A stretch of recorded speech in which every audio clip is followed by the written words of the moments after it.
Classified projects are a dime a dozen, from Operation Paperclip, which brought the world the nuclear bomb, to the lesser-known Operation Northwoods, which outlined proposed false flag attacks by the American government on Cuba to justify a declaration of war. Special access programs can be massive in scope and can remain hidden behind a veil of secrecy for decades, even from potentates in government. Perhaps the largest, most expensive, and least understood collection of classified projects is loosely colloquially referred to as the Secret Space Program, or the SSP. In recent years, several credible whistleblowers have stepped forward to disclose the highly advanced technologies and the highly compartmentalized systems used by the SSP.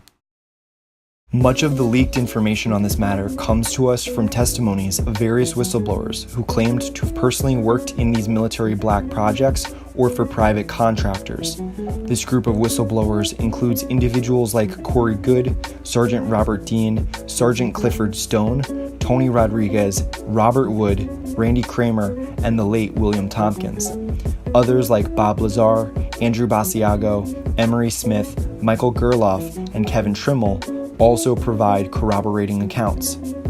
On May 9, 2001, Dr. Stephen Greer organized the Disclosure Project, which met before the National Press Club.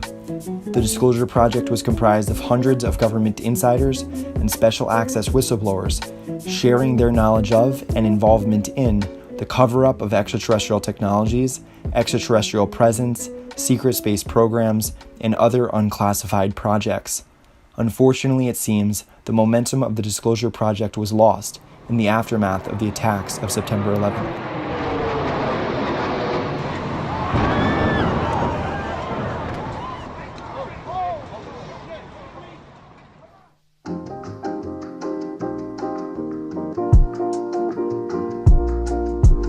The Secret Space Program actually refers to a collection of up to 10 disparate off-world programs operating with unique objectives and financed by various groups, including taxpayer and corporate funding.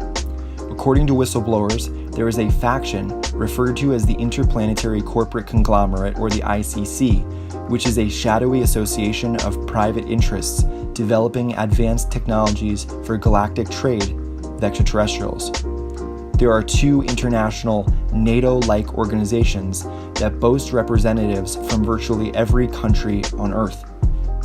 Lastly, there are 5 to 7 factions of ancient Earth breakaway civilizations, such as the Mayans, who purportedly attained the ability to travel off-planet. Ostensibly, there are bases on virtually every planet and moon in our solar system. Some serve private industry, others have exopolitical functions, and the rest exist either as military outposts or research facilities. The primary base on the moon is named Lunar Operations Command. The following is a broad historical overview of the inception of the secret space programs stitched together from various whistleblower accounts. In the preceding decades to World War II, Germany's military hegemony oriented itself around the acquisition of occulted science and the study of phenomenology. The Nazis recruited famous Croatian medium Maria Orsic to channel humans not of Earth origin in their efforts to engineer advanced warcrafts. Ostensibly, Orsic was successful in establishing contact with off-world entities and conveyed this information to the Vril Society. This channeled material, along with analysis of ancient Vedic texts depicting flying machines called Vimanas and the reverse engineering of crashed ET crafts, enabled Germany to create anti-gravity vehicles of massive scale. Later, it is rumored that the Third Reich exchanged advanced technology with reptilian ET races to further advance development of their warcrafts and eventually travel off-planet under a program known as Dark Fleet. When the Allied powers defeated the Axis powers, the Third Reich relocated their operations to Antarctica. Between the years 2001 and 2002, Scottish hacker Gary McKinnon famously breached 19 Air Force Space Command, military, and NASA computers. McKinnon faced up to 70 years in prison and $2 million in fines for his actions, although his extradition and legal proceedings have completely stalled. McKinnon reported that he found evidence of an unacknowledged space program called Solar Warden.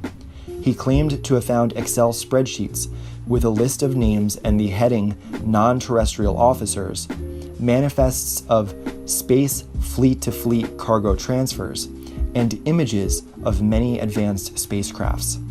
It is said that there are 4 fleets of ships, 9 Earth-orbiting space stations that are cloaked and over 600 feet in length, 63 space-based research stations, and 47 planetary research stations on 6 different planets.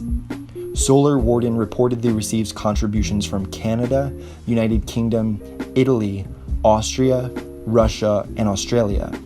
Freedom of Information Act requests have confirmed that NASA also began a program in 1980 called Solar Warden. The testimony of William Tompkins added significant detail to the Solar Warden mystery when he stepped forward a few years ago before he passed away at the age of 94. Tompkins belonged to a think tank for Douglas Aircraft Company in the 1950s, designing spacecraft for the Naval Space Command. According to Tompkins, Germany had at least a 10-year head start on the United States in studying the UFO phenomenon, and because the Germans had been receiving assistance from off-world reptilian groups, a race of Nordic-looking extraterrestrials intervened to provide help to the United States. Tompkins claimed that James Forrestal was appointed Secretary of the Navy by President Roosevelt and was directed to assemble an espionage mission whereby approximately 30 naval intelligence spies embedded themselves in the Nazi regime. This group of spies was led by Commander Rico Botta and was based in Naval Air Station San Diego from 1942 to 1946. During this time, Commander Botta was debriefing these 30 spies and compiling reports on the nature of Germany's advanced spacecrafts and their technological partnership with the reptilian extraterrestrial race. Admiral Leslie Stevens III, who was Deputy Director of Engineering for Experiment and Development of Aircraft from June 1937 to April 1944, was also privy to the briefings that Commander Botta was compiling. His son, Leslie Stevens IV, was tasked with slowly disseminating much of the discoveries and technologies of Solar Warden to the public through television and film. Stevens created the television show Outer Limits, as well as debriefing Gene Roddenberry, creator of Star Trek. Together, these shows and others began a decades-long legacy of soft disclosure.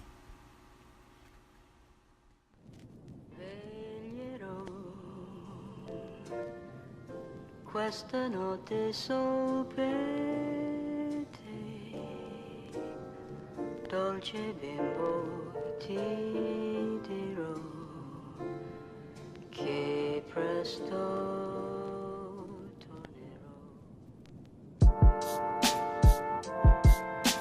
Throughout the history of human civilization, it is the rule, not the exception, that secrets are kept by the few in power from the many. It is a strange propensity for man to attack whistleblowers the way white blood cells attack a pathogen, when it is the whistleblowers who present the collective with an opportunity for cultural healing. They draw our attention to the problems, but they are usually harangued as the bearers of bad news. It is paramount that we listen and assess the veracity of whistleblower claims before outright dismissing them as nonsense.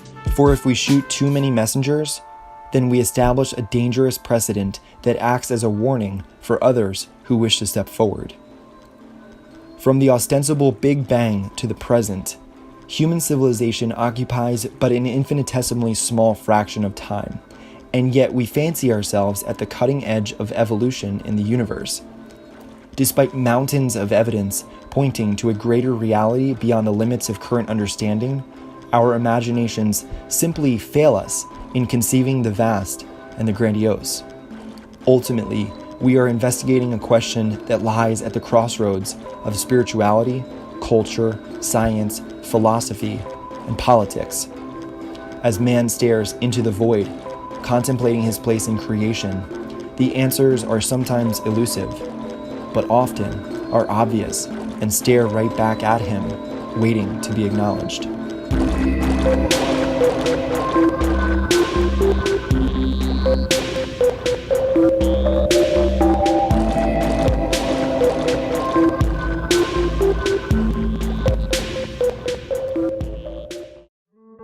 This timeline represents an introduction to the secret space program subject.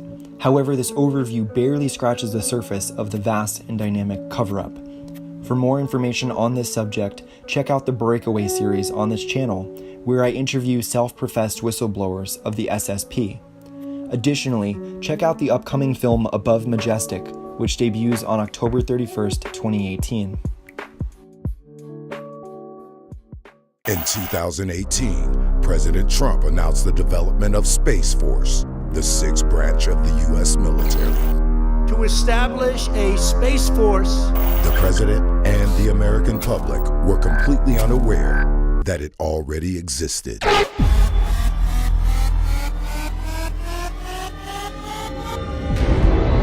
We put together programs that went all the way out into the galaxy.